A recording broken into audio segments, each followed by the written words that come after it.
Okay, I think this is gonna be the scariest one. I have Really? saved my scariest one for last. Great. Fuck. Title is My Trip to the Slaughter Yard. A story my mom wouldn't tell me until I was 30. In 1988, my parents had their second child. This was my brother Victor. We were very crowded in our rented flat with two babies. My parents decided to move to a rambling old two-story farmhouse on a 7-acre plot in southern Ohio for more room for the family. It was way out in the sticks and took almost an hour to get to town from there. My mom said the first time I saw the house, I freaked out. I was crying and saying things like, "Don't like mean house, ugly house, don't like, scary house, mama, don't like."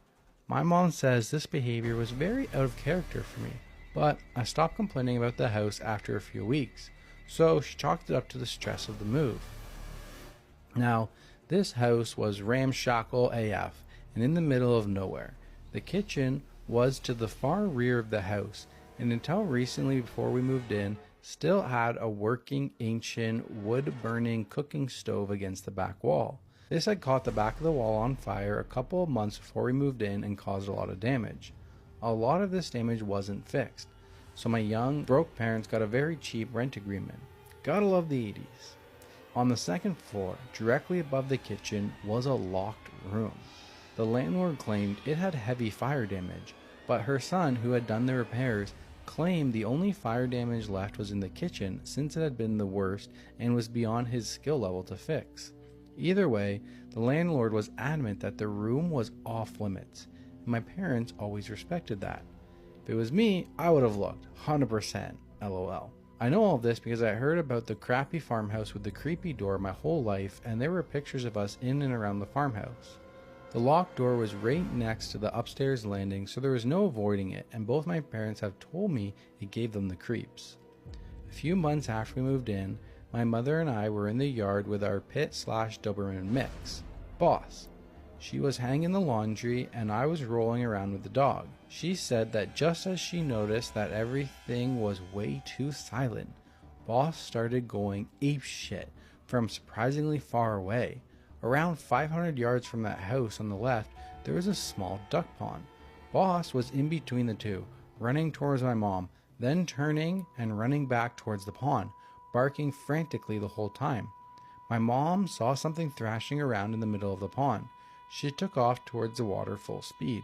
Boss beat her there and dragged me out of the water himself. Although my mom was confused how I got so far so fast and how I got into the center of the pond, since it was over my head and I couldn't swim, she figured she underestimated me and brought in the baby gates and playpens. I was to be contained from now on. A few weeks later, she was cooking downstairs. Boss was outside, Victor asleep in his crib, and I was in my playpen in my room upstairs. I also had a gate on my door and one at the top of the stairs. The stairs ran up from the side of the kitchen, so my mom said she could listen for us crying or fussing while she was cooking. My mom said no longer than 15 minutes after the last time she looked in on us kids, Boss started going crazy again in the yard. She runs up to check on us. Victor's still sleeping. Every baby gate is still shut and locked, but I am not in my room. A frenzied search reveals that I'm not in the house at all. A sudden image of Boss saving me from drowning causes my mom to rush outside to see what he's trying to tell her this time. She said he was running circles in the yard, barking uncontrollably. When she got outside, he took off towards the right, away from the pond. He would run ahead, turn around and bark at my mother, wait for her to catch up a little bit before racing off again. He ended up leading her almost a mile and a half out onto the dirt road that separates our property from our neighbors. He led her to a thick stand of trees on her neighbor's side of the rocky drive. She said what hit her first was the foul stench of advanced decay. She plowed into the trees with her heart in her throat and her stomach full of ice. She said she noticed many piles of corrugated tin, tarps, tires, and other debris. The miasma was emanating most strongly from these junkyard cairns. Peeking under a sheet of tin, she discovered the extremely decomposed corpse of a butchered cow. As she headed deeper into the thicket, where the tree cover was denser, she said less care was taken to cover the remains. Grisly pieces of bones and rotted chunks of bovine littered the area. Apparently, our neighbor, in an effort to cheat us taxes, had been illegally slaughtering cattle and hiding the remains in at least one of the few thick stands of trees around.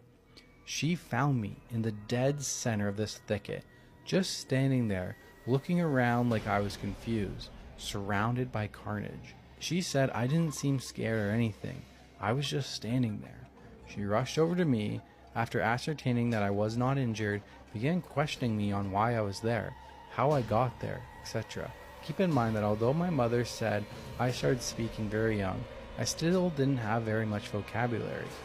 She said I told her, with that serious look only small children can give, that the children brought me here.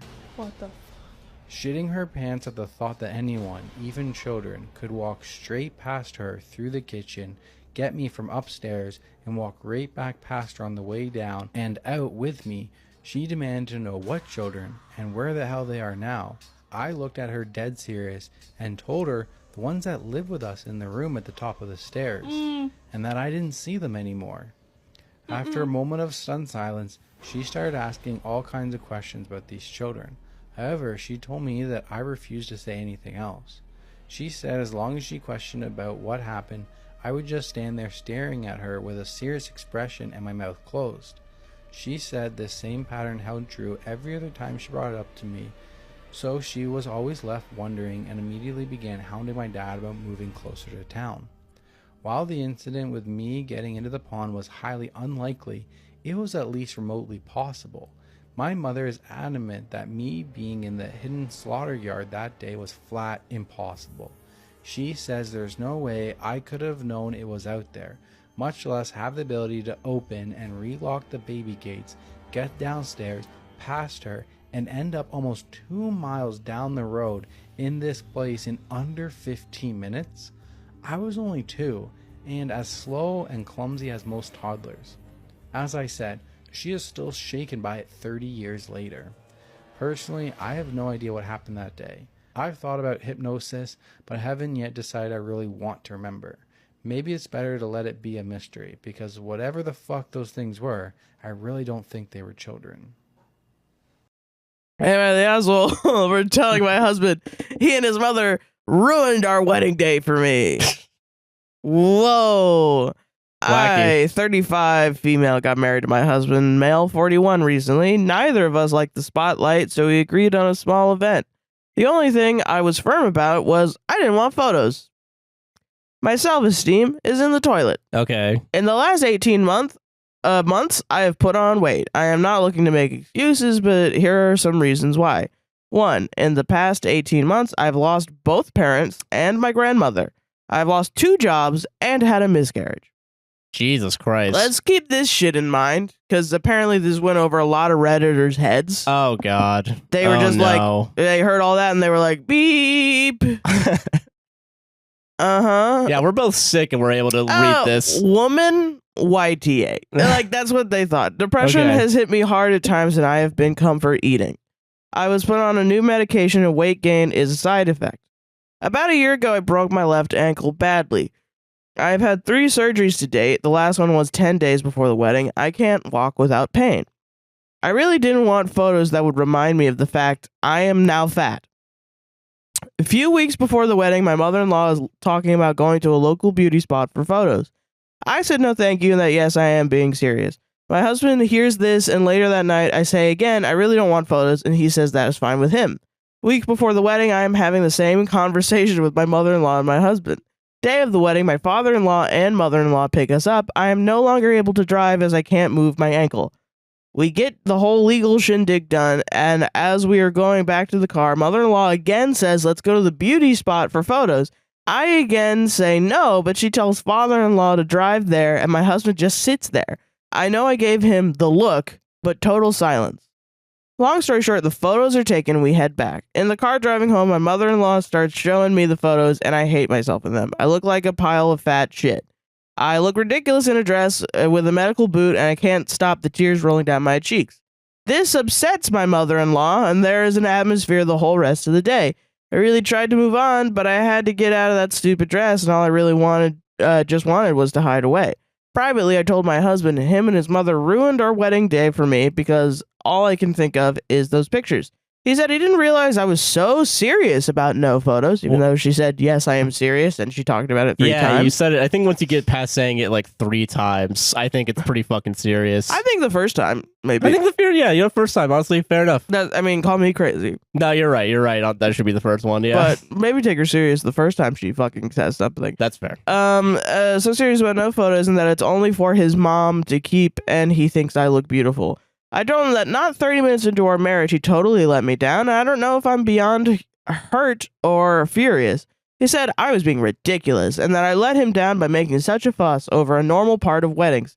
He also said I hurt his mother. She has some mental health issues and has been obsessing over me crying on my wedding day, and that I need to reassure her she hasn't done anything wrong, even though she did. Yeah. I told him no, there will be serious problems if he tries telling her otherwise, because as far as I'm concerned, they both totally ignore my one request, and that was unacceptable. He thinks I'm being a totally unreasonable asshole, so am I being an asshole, Reddit? No. Update. With all the comments saying I disregarded my husband's wishes on his wedding day, I asked him directly, did you want those photos, and just said you didn't to appease me? Before you all pile on again, there is no reason he would not answer truthfully. He replied that he did not care about the photos mother-in-law took in the woods. He said, having seen them, they are objectively bad. He clarified poorly taken on a shitty phone, not something he would want to keep and not worth the distress caused. He said the only photo he would want was the one of the look on my face staring up at him when we said the I do's. He joked that he should have strapped a GoPro to his forehead to capture that, but he doesn't need a photo to remember it. I would not have been against that idea because it would have been private between just us. Cannot give a reason for being silent in the car. Mother-in-law is a severe mental disorder, and I believe, I think maybe not severe, but several mental disorders, and I believe there is fear around setting her off on a spiral. I explained how ambushed I felt and that I only got out of the car to try and keep the peace. That really upset him. He apologized for not speaking up. I think he understands the main issues were not being supported and feeling helpless. Everybody's saying I should have not gone out. I am sure you would call me the asshole for throwing a childish tantrum, refusing to leave the car if I post that scenario. I was in a lose-lose situation. I apologize for letting my insecurities become part of our marriage. He hadn't realized just how deep my issues run. I am guilty of putting on a brave face, so I can't blame him for that. We don't want any drama. I am not going to hold a grudge against mother-in-law. This is the first time there has ever been an issue like this in our family. Husband will talk to her, but not about my insecurities. He suggested asking her to delete the photos, but I said we both know he would have to die on that hill. We are going to move past the whole thing. However, I don't know what to do if she makes them public. We both agree that what matters is our 9-year-long relationship that is now a marriage and not the single day where some papers were signed. I am sure that comment is going to upset a lot of people who feel a wedding day should be a magical, life-changing event, but it is how we view our lives together, nothing to do with your feelings.